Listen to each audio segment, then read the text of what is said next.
तथा आर्य बंधुओं कि आज का जो विषय होगा मेरा वो परमात्मा।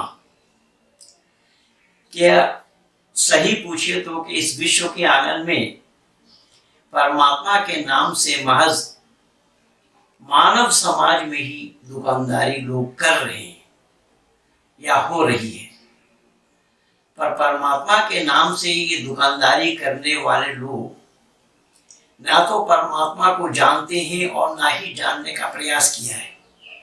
आइए मैं बहुत संक्षेप में दो टुक में ही बताने का प्रयास करूंगा कि सृष्टि की रचने वाले का नाम परमात्मा है, सृष्टि रचाने वाले का नाम परमात्मा है। आप कहेंगे गॉड, अल्लाह आदि आदि और जो कहें, नहीं, बिल्कुल नहीं। परमात्मा से जानते हैं सृष्टि की रचना करना, उस पर मैं आ रहा हूं बाद में, पहले सुन लीजिए मेरे विचार। सृष्टि के रचनाकार एक हैं। जैसा मैंने कल सुबह लिख करके आप लोगों को एक दिया था फेसबुक पेज में कि हम धरती पर विचरण करने वाले मानव जब किसी मैच को देखते हैं, खेल को देखते हैं, तो खिलाड़ी खेलने वाले अनेक होते हैं। विशेषकर फुटबॉल मैच को हम देखते हैं तो देखिएगा वहां फुटबॉल मैच में दोनों तरफ एक साथ खेलते हैं। क्रिकेट मैच में तो एक पार्टी बैठी रहती है, दूसरी पार्टी खेलती है, एक पार्टी खेलती है, दूसरी पार्टी बैठी रहती है।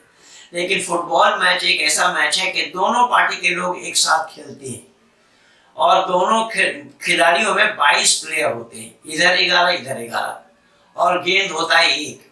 छोटे से मैदान में ही गेंद को खेल रहे हैं और 22 प्लेयर मिल करके ये प्रयास कर रहे हैं कि गेंद मैदान से बाहर जाने ना पाए।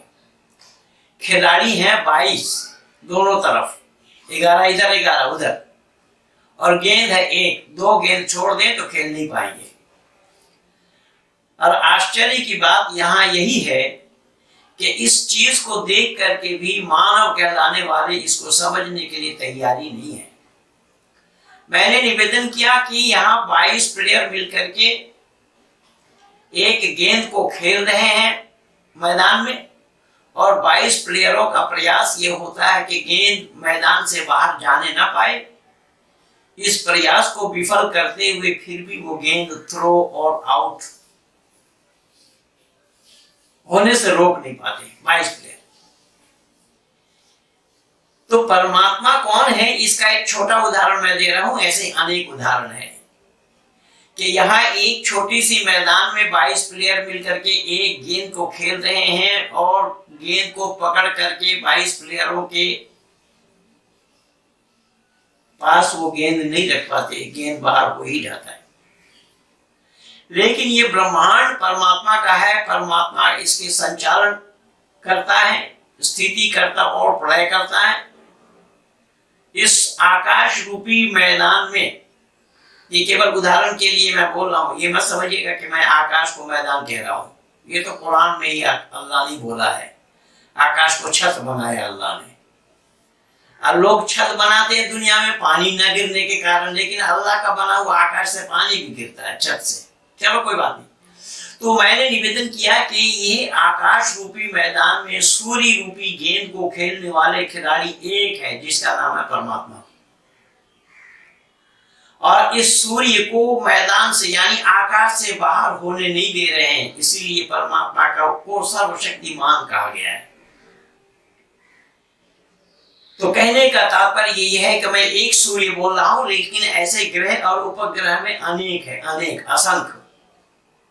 तो मैं केवल उदाहरण के लिए बोला कि किसी प्रकार से उस 22 प्लेयर को जो फुटबॉल खेलते हुए, मैच खेलते हुए देख रहे हैं हम और आप, पर उसका भी खिलाड़ी खिलाने वाले रेफरी एक होता है। अगर 2-3 रेफरी छोड़ दे तो खेल नहीं पाएंगे। ठीक यही प्रमाण है। इसलिए परमात्मा का उपदेश आया है वेद में कि मुझे मत देखो, पश्य काव्य, मेरी रचना को देखो। इस रचना को देख करके उसका होने का आभास करना, ये है मानवता। लेकिन दुर्भाग्य तो ये है कि मानव कहला कर भी उस परमात्मा को जानने का प्रयास नहीं करते हैं। और उसी परमात्मा को धता बताने में ही लोग लगे हुए हैं। बहुत सारे लोग हैं जो सेकुलर वादी अपने को बताते हैं और क्या क्या वादी बताते हैं, कहीं वादी है कहीं विवादी है, तो कहीं कुछ है कहीं कुछ है, लेकिन परमात्मा को मानने के लिए तैयार नहीं है। और जबकि उनको मालूम है कि एक बनाने वाला जरूर है, बनाने वाले के बिना बनना संभव नहीं है। और बनने के लिए 3 कारण होते, एक साधारण कारण, दूसरा निमित्त कारण और तीसरा उपादान कारण। एक चीज से बनना, एक के माध्यम से बनना और एक के द्वारा बनना या एक के लिए बनना, ये है। इसीलिए वेद में आया है, दुआ सुपर्णा सयुजा सखाया समानम वृक्षम परिसर सोजाते तयो रनिया पे परम स्वादवती अनशननु अभिचाक्षी थी। ईश्वर, प्रकृति और जीव तीनों का मिलान बराबर है, तीनों बराबर से हैं। तीनों में कोई आगे नहीं पीछे नहीं, छोटा नहीं बड़ा नहीं।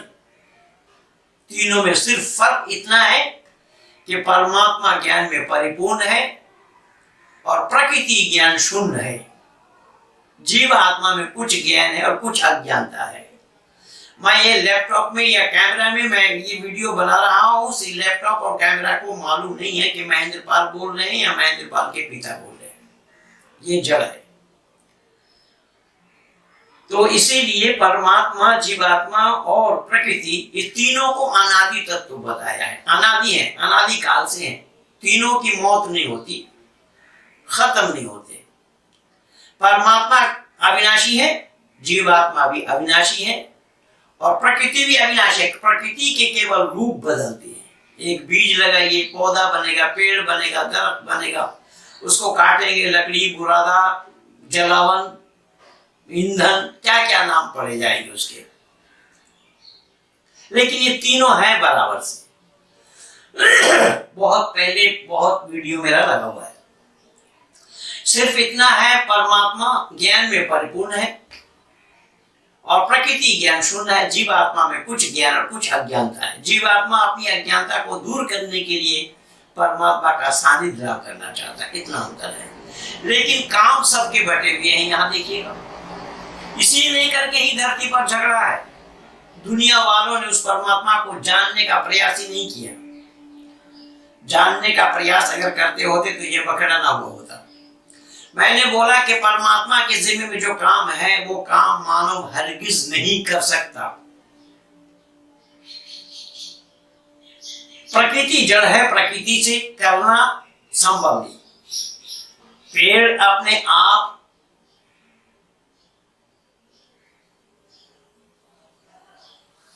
कुर्सी टेबल चेयर बना नहीं सकती। कुर्सी टेबल चेयर के लिए लकड़ी चाहिए,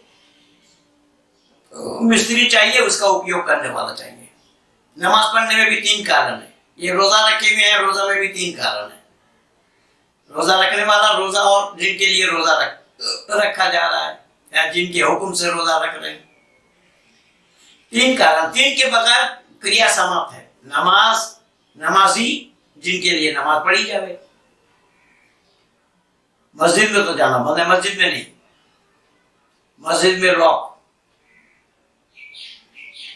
कहां? जहां से नमाज का जन्म हुआ, जहां से नमाज जन्म लिया, जहां से नमाज पैदा हुआ। नमाज भारत का नहीं है, इससे पहले वीडियो में मैं बोल दिया हूं। और मैं ये भी बोल दिया कि चीन ने यही बोला कि ये चलने वाला नहीं है। ले जाओ। तो खैर मैं आ रहा हूं आहिस्ता आहिस्ता। मैंने निवेदन किया कि ये 3 के बगैर कोई काम होना संभव नहीं है। इसमें परमात्मा की रचना में, परमात्मा की सृष्टि में परमात्मा ने मानव एक प्राणी बनाया।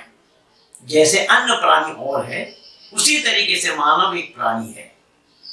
मानव को परमात्मा ने विवेक बुद्धि दिया है, अकल दिया है।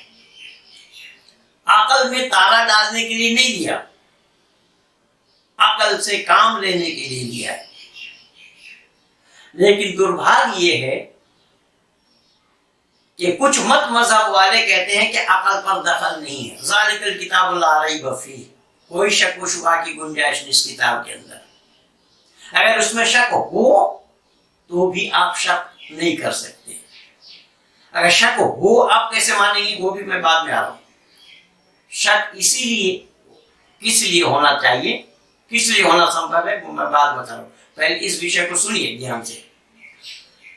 तो यहां परमात्मा का ये उपदेश है कि अकल में ताला नहीं डालो। अकल दिया है काम में लगाने के लिए। यस तर्केनु अनुसद्धत सधर्म वेद ने कहा कि हर बात को तर्क के कसौटी पर कसो, जवाब दे तो मान लेना, जवाब ना दे तो मत मान। ये है वैदिक मान्यता, वैदिक सिद्धांत। ये मान्यता किसी और मत मजहब वालों के पास नहीं है।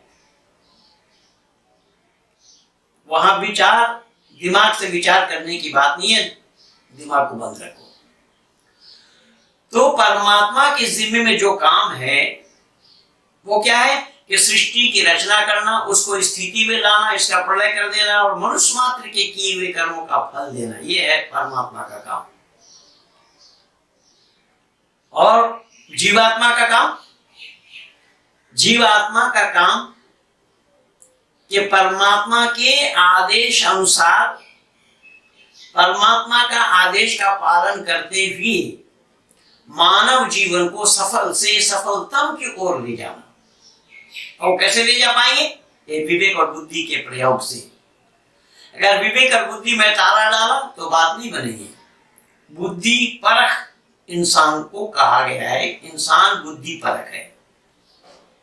बुद्धि के बिना ही इंसान नाम पड़ा। अगर बुद्धि का प्रयोग न हो तो इसका नाम इंसान नहीं होगा।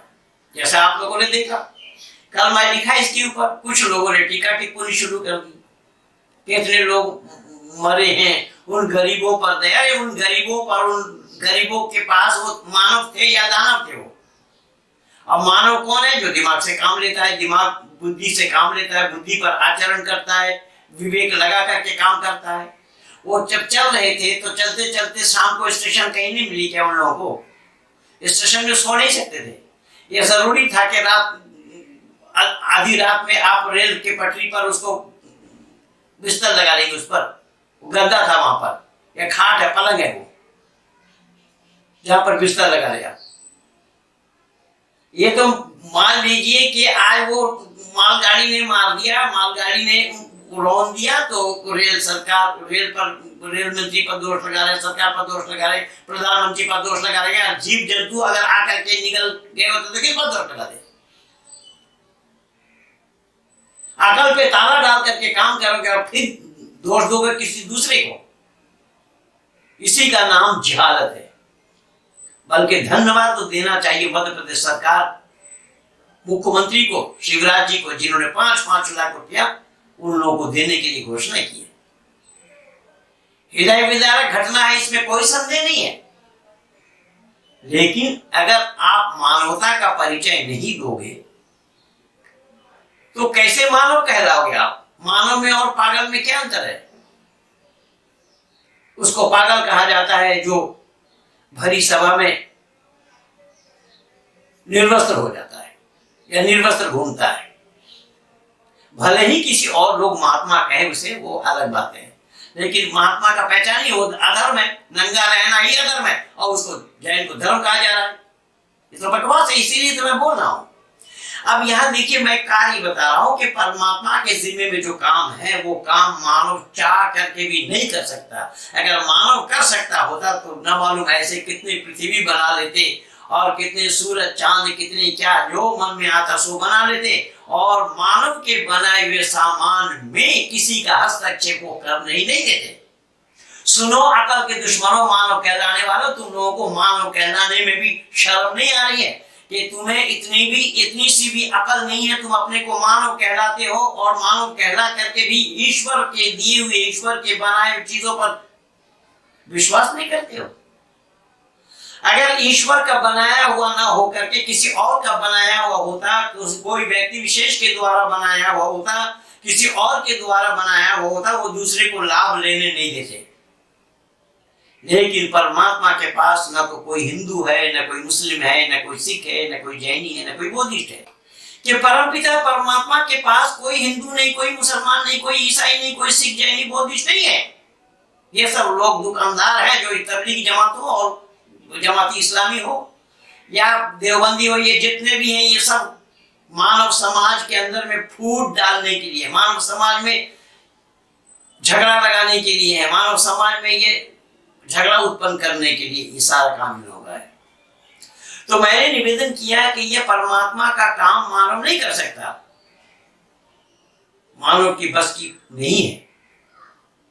परमात्मा की जो निजाम है, जो व्यवस्था है, उसमें किसी का हस्तक्षेप किया जाना संभव नहीं है, कोई हस्तक्षेप नहीं कर सकता। और स्वयं परमात्मा भी उस नियम को भंग नहीं कर सकती। ये भी सुन लीजिए, परमात्मा के जो बनाए हुए नियम हैं, जो नियम उसी परमात्मा के ही बनाए हुए हैं, लेकिन नियम बनाने के बाद परमात्मा उस नियम को भंग नहीं कर सकते। जो ये कह रहे हैं दुनिया के लोग, जो अल्लाह की मर्जी है, जो चाहेंगे सो करेंगे।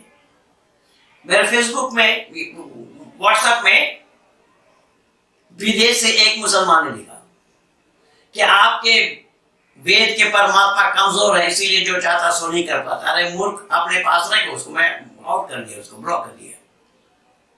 मैंने कहा कि तुम्हारी ये जहालत यहां चलने वाली नहीं है, तुम्हें मालूम ही नहीं है कि परमात्मा जो चाहेगा सो नहीं कर सकता।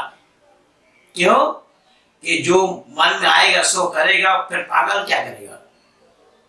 उसको परमात्मा नहीं कहा जाए। परमात्मा का काम व्यवस्था के अनुसार होता है, उसकी निजाम है, उसकी व्यवस्था है, उसकी बनाई हुई व्यवस्था है। उस बनाई हुई व्यवस्था को भी वो भंग नहीं कर सकते। अगर वो चाहेंगे तो भी पहली बात उनकी चाह ही नहीं होगी, क्योंकि चाहने में कमी है। चाह क्या है? मेरे पास घड़ी नहीं है, मेरे पास कलम नहीं है, उसकी कमी है। तो ये मेरी चाह है कि कलम आ जाए, घड़ी आ जाए। परमात्मा के पास ऐसी कोई बात नहीं है।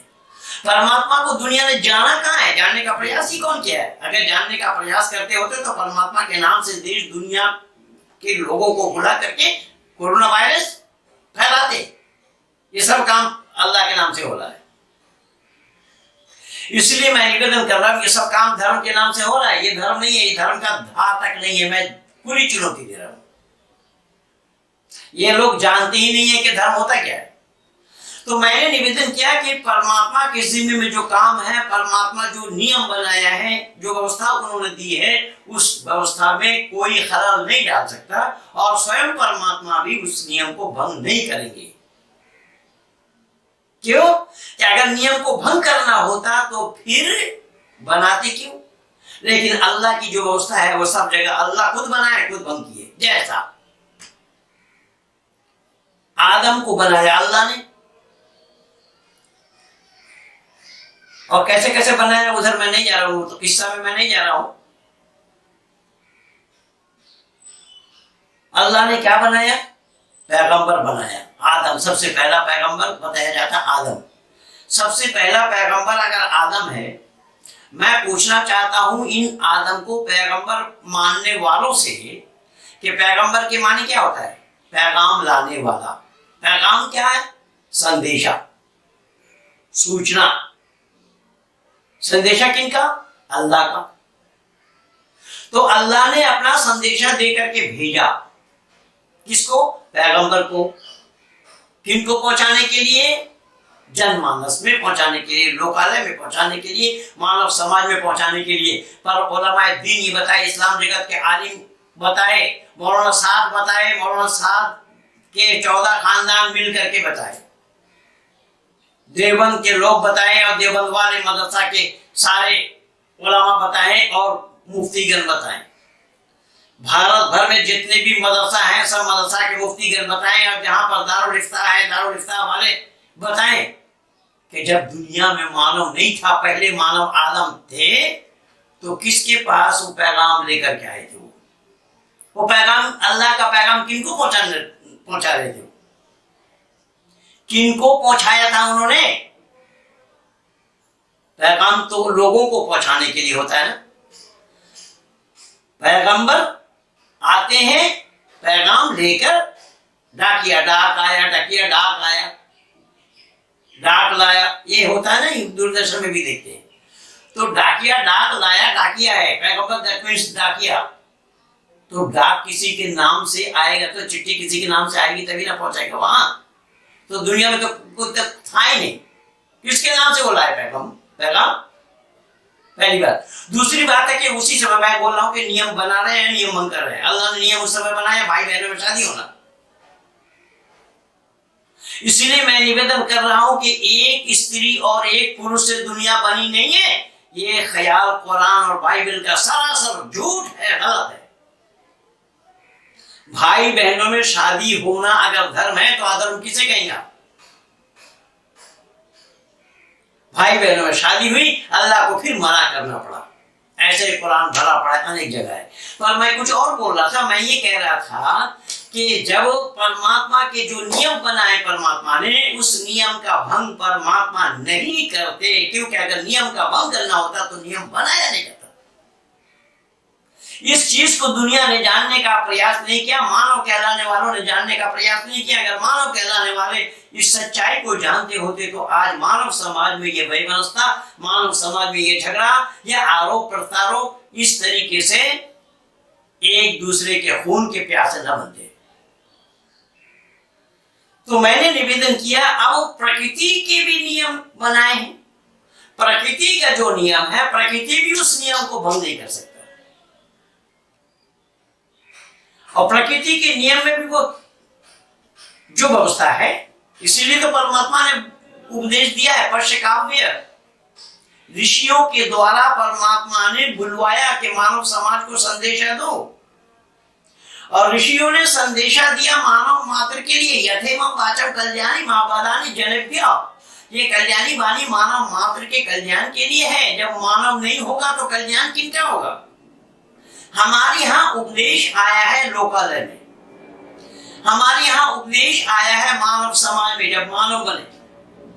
इसीलिए फिर मैं निवेदन कर रहा हूं, जबकि कई वीडियो पहले भी बोल चुका हूं कि मानव की रोजमर्रा की जो चीजें हैं, परमात्मा की जो बनाई हुई चीजें हैं, वो सामान पहले है, हम बाद में हैं। जैसा मैंने बोला कि हमारा जन्म नहीं हुआ, लेकिन मां की शिकम में दूध आ गया। अब आप कहेंगे कि आदि सृष्टि में दूध कहां से आया? अरे जाहिलो, यही तो बात है जिसको तुम लोग जानते नहीं हो। परमात्मा ने बच्चा पैदा नहीं किया, परमात्मा ने असंख्य जीव नर और मादा जोड़ों जोड़ों के साथ पैदा किया, जवान जवान पैदा किया।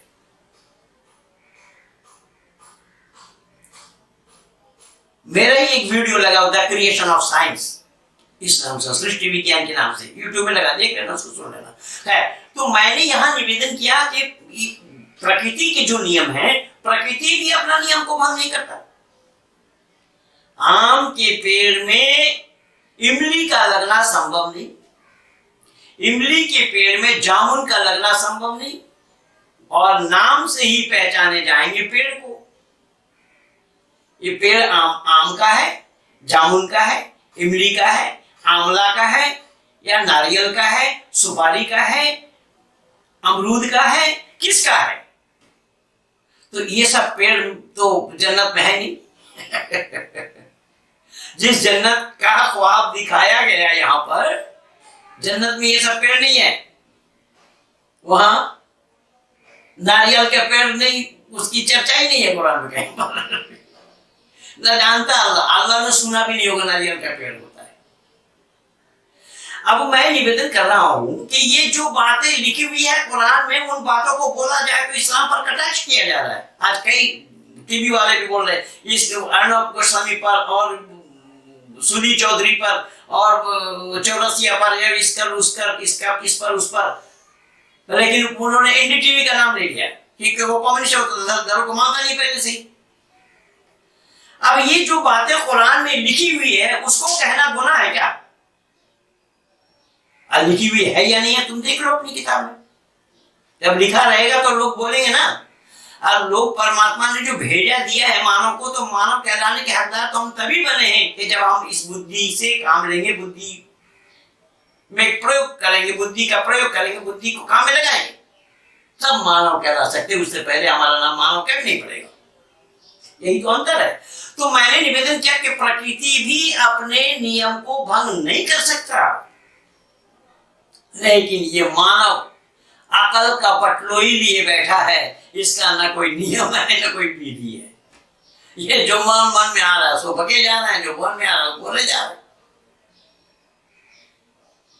इसीलिए वो मानवता के दायरे में नहीं आएंगे, वो मानवता के कोटि में नहीं आएंगे, मानव योनि में नहीं आएंगे, मानव योनि में उनकी गिनती नहीं होगी। इसलिए मैंने निवेदन किया कि हमें जाते समय मानव बन करके जाना है। कुछ लोगों का ख्याल और विचार है कि ये विभिन्न चैनलों में, टीवी चैनलों में मुस्लिम विरोधी विद्वेष, घृणा ये सब फैलाए जा रहे हैं। भाई मुस्लिम विरोधी क्यों? मुस्लिम विरोधी किसको कह रहे हैं आप? इस्लाम के ऊपर कुछ बोलना, तो इस्लाम के ऊपर कुछ बोलना क्या आप विरोधी कहलाएंगे? विरोधी कहेंगे आप? जो बात कुरान में लिखी हुई है उस बात को कहना इस्लाम मुस्लिम विरोधी है, इस्लाम विरोधी है। देखिए मैं आज दिखा रहा हूं आप लोगों को, जबकि ये किस्सा पिछले वीडियो में मैं सुना चुका हूं। ये हजरत नूह नामी एक पैगंबर थे जिन्होंने दुनिया का फना होने के लिए, दुनिया को खत्म करने के लिए अल्लाह से दुआ मांगी। वक़ाल नूह रब्बी ला तज़र अलल अर्ज़ मिनल काफ़िरीन दय्यारा इन्नका इन तज़रहुम युज़िल्लू इबादक वला यलिदू इल्ला फाजिरन कफ़ारा रब्बी इग़फिर ली वलिवलिदैया वलिमन दख़ल बैती मुमिना वलिलमुमिनीन वलमुमिनात वला तज़िदिज़ ज़ालिमीन इल्ला तबारा। ये सूरह नूह में 26, 27 और 28 नंबर आयत में बोला गया। और सूरह हूद में भी देखिए, सूरह हूद में 37, 38, 39 देखिए। आज मैं 40 का सुना रहा हूं। और उसमें आप लोगों को मैं बताया था कि जो नूह को कश्ती बनाने का हुक्म दिया अल्लाह ने, और वो कश्ती पर ले गए जीव जंतु सब कुछ, वहां पर जब पशुओं ने देखी, अब वहां नीचे का 3 मंजिला बनाया गया था। नीचे वाले फ्लोर में, नीचे वाले मंजिल में पशु, बीच वाले में इंसान और ऊपर वाले में पक्षी। और पशु वहां पर पशुओं में क्या? हिरन, शेर, हाथी, घोड़ा, गधा, भालू। अच्छा बताइए जरा, इंसान कहलाने वालों, मानव कहलाने वालों, मैं पूछ रहा हूं, इन सब का एक साथ रहना, हिरन और शेर का एक साथ रहना संभव होगा क्या? क्या दिमाग भाष चलने के लिए भेजा है? ये बात लिखी ना हो तो मैं जिम्मेदार हूं। आज मैं बोल रहा हूं, देखिए अल्लाह ने दुआ कबूल फरमाई। और अल्लाह ने क्या कहा? हत्ता इज़ा जाअ अमरुना व फरतुन नूर कुल हमिल फीहा मिन कुल्ल ज़ौजैन इस्नैन व हलका इल्ला मन सबक अलैहि अलक़ौल मन आमना व मा आमन माहु इल्ला क़लील। यहाँ तक कि जबकि हमारा हुक्म आ पहुंचा और मिट्टी से पानी उबलने लगे, हम नाफरमानों को याद के कश्ती में हर किस्म के जोड़े 2-2 ले जा। अल्लाह बोल रहे हैं किसको? नूह को, कि हर किस्म का जोड़े 2-2 ले जा वहां। और ये जीव जंतु सवार कर ले, और अपने घर वालों को भी सवार कर ले, और जिन पर पहले से जो ईमान ले चुके हैं या तेरे ऊपर जो विश्वास कर चुके हैं, जो मुसलमान बन चुके, उनको ले जा। और काफिरों को नहीं, काफिरों को हलाक कर देंगे। अब ये कह रहे हैं कि इस्लाम के नाम से विद्वेष फैलाया जा रहा है, द्वेष फैलाया जा रहा है। मैं पूछना चाहता हूं, ये द्वेष किसका है? मुसलमानों को कश्ती पर ले, जो ईमान नहीं लाए, जो मुसलमान नहीं है, उनको अल्लाह डुबोएंगे। ये द्वेष नहीं है, इसको क्या कहेंगे? मैत्री भाव कहेंगे इसको। क्या अल्लाह ने मानव समाज में मैत्रीयता का पाठ पढ़ाया? इसको मैत्री बोलेंगे आप? उनको डुबो दिया। मैं मान लेता हूं कि वो ईमान नहीं लाए, इसलिए उनको डुबोया, तो वो तो मानव के लिए हो गया। लेकिन यहां 2-2 जोड़ी लाने के लिए अल्लाह का हुक्म है। क्या बोला? हत्ता इज़ा जाअ अमरुना व फरतुन नूर कुल हमिल फीहा मिन कुल ज़ौजैन इस्नैन व अहलका इल्ला मन सबक अलैहि अलक़ौल मन आमना व मा आमन माहु इल्ला। 2-2 जोड़ी जानवरों का ले जा, और बाकी जितने जीव जंतु थे उन सबको हलाक कर देना कि ये न्याय है? उनकी क्या गलती थी उन जानवरों की? यहां दो दो जोड़ी उस कश्ती पर ले जा रहे आप और बाकी जितने हैं उन सबको हलाक कर दिया। पर वो तो ईमान लाने वालों में से नहीं थे ना, प्राणी तो वो भी थे, उन्हें हलाक क्यों किया? क्या इस सच्चाई को बताना इस्लाम के प्रति द्वेष फैलाना है? अगर ना हो कुरान में तो आओ मैदान में। अब देखिए उस दिन तो मैं जो 38-39 आयत में इसी सूरह हूद का ही वहां बताया था कि हाथी के पूंछ को हिलाओ तो दो सुअर और सुअरनी पैदा हुए, जोड़ नर और मादा पैदा हुए। अब हाथी के पूंछ हिलाने से कहीं सुअर पैदा हो जाता है? ये है कुरान का साइंस, ये है इस्लाम का साइंस। ये मुन्ना भाई डॉक्टर जाकिर नाइक दम भरते हैं कुरान में साइंस है। साइंस है कि साइंस का बाप है, आ जा सामने मैदान में, जबकि 3 बार समय दे करके वो भागा है उससे। तो सुअर के पूंछ हिलाने से बताया गया वहां क्या बना? ये हाथी के पूंछ हिलाने से सुअर बन गए। उन्होंने सारा गोबर को साफ कर दिया और फिर देखा क्या कि चूहा कुरेदने लगी किसको? नाव को। नाव कहीं छेद हो जाए तो अल्लाह ने नूह से कहा कि शेर के चेहरे में हाथ फेरो। शेर के चेहरे में हाथ फेरने से बिल्ली बन गई, दो जोड़ा नर और मादा। अच्छा दुनिया वालों जरा बताओ, मैं दावा के साथ कह रहा हूं कि ये है साइंस कुरान का, ये मानवता का पाठ है। अब यहां क्या बोला देखिए कि कौम नूह पर अजाब इलाही नाज़िल।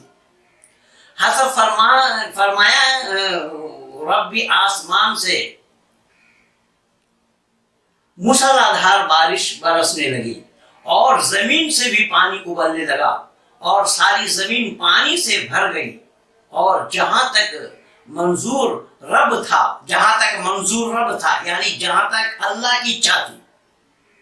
ये मैं पूछना चाहता हूं कि इतनी सी दुनिया थी अल्लाह की, दुनिया इसी का ही नाम है। अरे नूह में दुनिया है, दुनिया में नूह है। दांत खुल के हाथ में आ जाएंगे, मैं दावा के साथ कह रहा हूं। आए कौन मौलाना आ रहा है, कौन मुफ्ती आ रहा है, आए सामने। अब सुनिए आगे क्या है। जहां तक मंजूर रब था कि पानी भर गया और हजरत नूह को रब्बुल आलमीन ने अपनी निगाहों के सामने चलने वाली कश्ती पर सवार कर दिया। शब्द पर ध्यान देना, तफसीर इब्न कसीर में लिखा है, क्या लिखा है कि रब्बुल आलमीन ने अपनी निगाहों से, अपनी नजर के सामने। फिर कुरान का अल्लाह ला मुजस्सिम कौन और कैसा कह रहा है, निराकार कौन बता रहा है अल्लाह को? सामने आओ जिसको बताना हो। अपने नजर के सामने में क्या क्या कश्ती पे सवार कर दिया और काफिरों को उनके कुफ्र का ही अजाब पहुंचा दिया।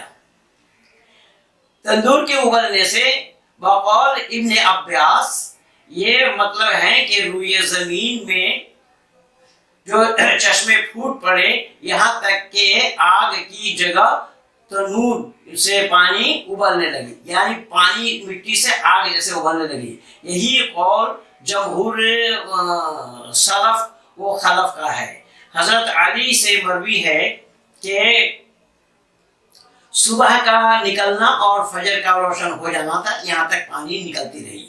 यानी सुबह के रोशनी और फजर के चमक, लेकिन ज्यादा गालिब पहला कौल है। देखिए अब एक लेखक दूसरे लेखक का विरोध कर रहे हैं, ये कह रहे हैं कि पहला कौल ज्यादा मोतबर था। मुजाहिद और शाफी कहते हैं कि ये तंदूर में न था। इब्न अब्बास से मरवी है कि वो ये थी कहाँ नहर? हिंद में। ये हिंद में बता रहे हैं एक नहर है।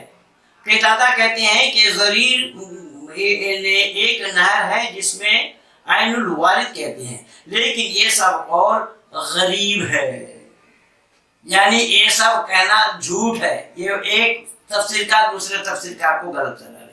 अब अगर इन अलामतों के जाहिर होते ही नूह अलैहिस्सलाम को अल्लाह का हुक्म हुआ कि अपने साथ कश्ती में जानदार मखलूक में से हर किस्म का एक एक जोड़ा नर और मादा सवार कर ले।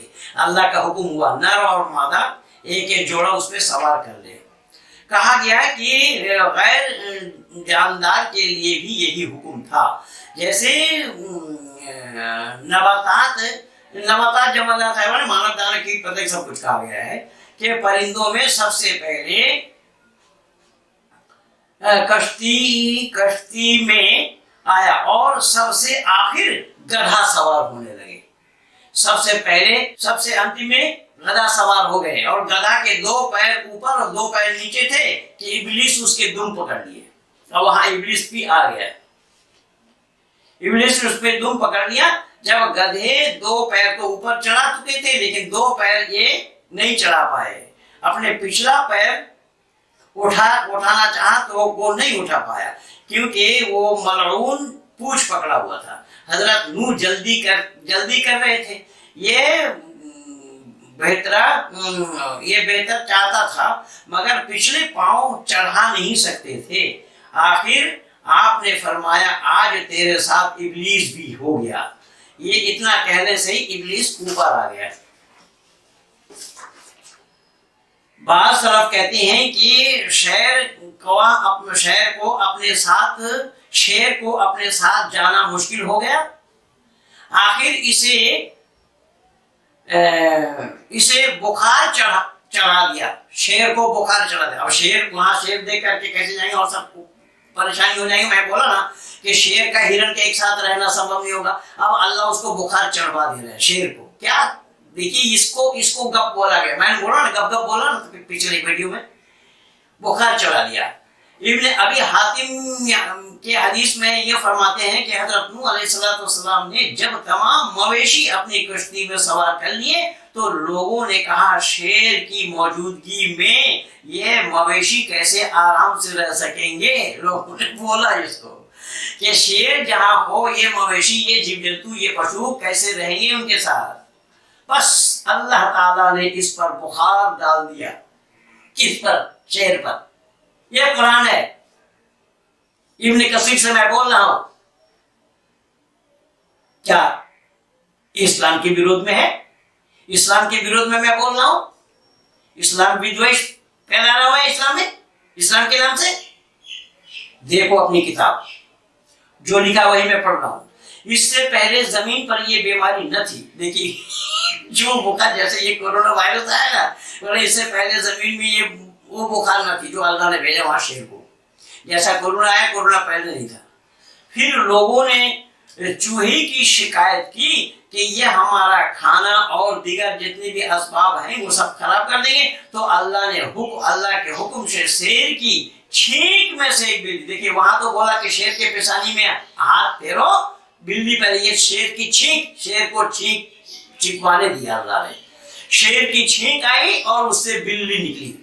अरे किस हॉस्पिटल में जाओगे भाई? कौन सा पागल खाना में भर्ती कराया जाए जिसको कलामुल्लाह कह रहे हो, जिसको अल्लाह का कलाम बतला रहे हो? यही तो है तुम्हारा अल्लाह का कलाम। क्या मैं खिलाफ बोल रहा हूं? अगर तुम्हारी किताब में ना हो ये बातें तो मैं जिम्मेदार हूं। इसलिए मैंने निवेदन किया कि ईश्वर के नाम से, ये मैं जितना बोलूंगा उतना ही कम और थोड़ा होगा। तो ईश्वर के नाम से महज ये जो दुकानदारी लोग चलाए हुए हैं, लोग चला रहे हैं, जिससे मानव समाज पर कुठाराघात हो रहा है। आज मानव समाज एक दूसरे के खून के प्यासे बने हुए हैं।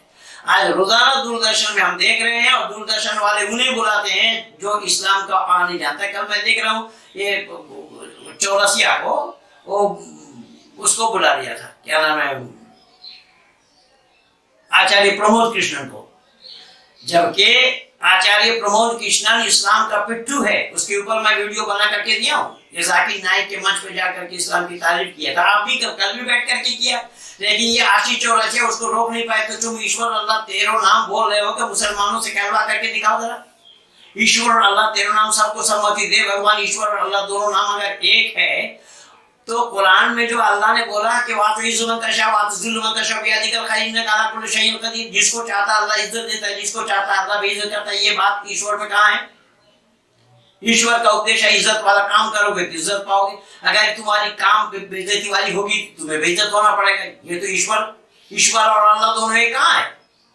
लेकिन ये चौरसिया में बोलने की क्षमता नहीं। और वो तिवारी जी बैठे थे, क्या नाम है इसका, लखनऊ वाला, बीजेपी का सांसद है राज्यसभा का, पहले राजनाथ सिंह के साथ सलाहकार थे, त्रिपाठी, नहीं बोल पाया, नहीं रोक पाया, क्योंकि ये भी तो हिंदू ही है ना। तो हिंदुओं को इन सब बातों के बारे में जानकारी नहीं होगी। और एक बात मैं और चलते चलते और बता दूं, भले ही व्हाइट हाउस में शांति पाठ किया गया होगा, लेकिन जो वेद में जो शांति पाठ जो पूर्ण मंत्र है, वो पूर्ण मंत्र को बोला ही नहीं गया। और वो लोग तो वेद को जानते ही नहीं है। अगर वेद को जानते होते, वेद पर अमल करते होते, तो फिर मंदिर क्यों बनाते? ये वो नाथद्वारा मंदिर जो दिल्ली में बना है ना, उसके आचार्य गए थे। मोदी भी तो उसी का ही प्रोडक्ट है। इसलिए खैर, मैं आप लोगों को परेशान करना मेरा मकसद और उद्देश्य नहीं है। मेरा उद्देश्य केवल दो टूक में आप लोगों को ये बताना था कि परमात्मा का काम, मानव का काम और प्रकृति, ये सब का काम बटा हुआ है। प्रकृति जड़ है, प्रकृति को नहीं मालूम कि वो आम के पेड़ में आम फला रहा है या जामुन फला रहा है, प्रकृति को ये ज्ञान नहीं है। लेकिन आम के पेड़ में आम ही लगना है, तभी उस पेड़ की पहचान होगी। कभी वो निजाम बदल नहीं सकता। परमात्मा के जिम्मे में जो काम है, परमात्मा ने जो नियम बनाए हैं, परमात्मा भी उस नियम का भंग नहीं कर सकता। लेकिन दुर्भाग्य ये है कि मानव को अक्लमंद बनाने के बावजूद भी ये मानव, इसके पास न कोई नियम है और न कोई धर्म है। आज धर्म को ही दाता बता रहे हैं। इसलिए मैं हाथ जोड़ करके आप लोगों से विनती करूंगा कि हम मानव कहलाने के कारण हमारे ऊपर ये जिम्मेदारी है, हमें ही पूरी की पूरी जिम्मेदारी परमात्मा ने दी है कि हम खुद मानव बने, औरों को भी मानव बनने की प्रेरणा दें। यही वेद मुकद्दस में परमात्मा का यही उपदेश आया है, मनुर्भव, मानव बनो। तो हमें मानव बनकर के ही जाना है, तभी हम मानव जीवन को सफल बना पाएंगे। मैं और अधिक ना आगे जाता हुआ वाणी को यहीं पर ही विराम दे रहा हूं।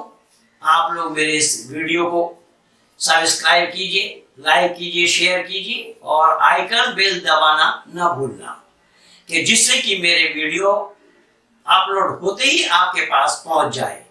औरों तक पहुंचाने का यही एक साधन है।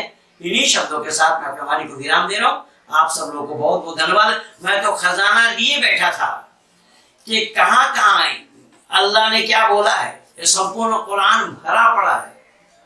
इसीलिए तो मैं कुरान वालों को दावत दे रहा हूं कि आओ कुरान को कलामुल्लाह सिद्ध करके दिखाओ, ताकि दुनिया वालों को भी सच्चाई का पता लगे कि कलामुल्लाह ईश्वरीय ज्ञान वेद है या कुरान है।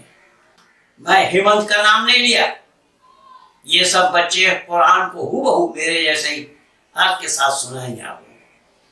ऐसे विप्लव मंडल का नाम एक दो बार लिया हूं, ऐसे ही अनेक, इसके सिन्हा जो जमशेदपुर में है, जो कतर में कभी रहा करते थे। तो इस तरीके से मैंने संपूर्ण भारत भर में ही नहीं, विश्व के आंगन में मैं बना रखा हूं। देव नारायण भारद्वाज जो कतर के दोहा में है, मुंबई में ऐसे ही 50 हैं जो कुरान को हूबहू पढ़ करके सुनाते हैं। कल सहारनपुर से भी एक मुसलमान का फोन आया कि पंडित जी, मैं आपको सुन सुन करके मैं शाकाहारी बन गया हूं और मांसाहार से मेरा कोई मतलब नहीं, मैं रोजा भी नहीं रखा हूं। ऐसे ही रोजाना मेरे पास कहीं ना कहीं से फोन आता ही रहता है। मैं प्रयास करता हूं वैदिक संस्कृति के साथ मानव समाज को जोड़ना, मानव मात्र को सच्चाई के साथ रूबरू करवाना। सत्य क्या है इसे जानना ही मानवता है। इसीलिए हम मानवता का प्रचार करते हैं। आप लोगों को भी चाहिए कि हमें पहले मानव बनना पड़ेगा, तभी मनुर्भव वेद का आदेश आया है। परमात्मा ने मुनि ऋषियों से ये कहलवाया, मनुर्भव, मानव बनो। तो हमें और आपको मानव बन करके ही जीना है। इन्हीं शब्दों के साथ मैं अपनी वाणी को यहीं पर विराम दे रहा हूँ। आप सब लोगों को बहुत बहुत धन्यवाद के साथ आइकन बेल दबाना ना भूलें, जरूर दबाएं जिससे कि मेरा वीडियो आप तक पहुंचे। धन्यवाद।